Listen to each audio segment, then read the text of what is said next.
We are looking at several areas for pharmacists to expand their practice. That is something that we have talked about with the pharmacists groups. We have had those discussions within the Ministry of Health, and now the issue has to go back to the colleges for that discussion.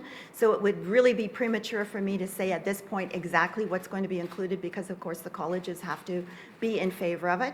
And they will also require perhaps additional training for pharmacists if they choose to enter into those additional scopes of practice. So I'd like to tell you exactly what it will be, but that's going to be up to discussion with the colleges.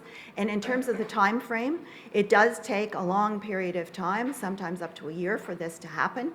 We are hopeful that we can work with the colleges to move that forward, because we know that we need those supports. People need services and they need them in their own communities. The most important thing here is convenience to the patients and making sure that patients can get the services that they need in a timely manner. Sometimes people aren't able to get in to see their physician, for example, during the course of the day, but they can go in on weekends, they can go in evenings to see the pharmacist. If it's a low-grade issue, then we believe that there are certain things that pharmacists should be able to treat. But that will be up to further discussion with the colleges and working within their timeframes, but we hope that we can move a little bit faster with some of it.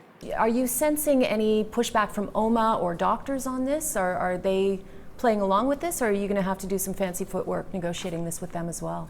No, I think all healthcare professionals recognize that in order to integrate care and center care around patients, it's going to be important for everyone to work together.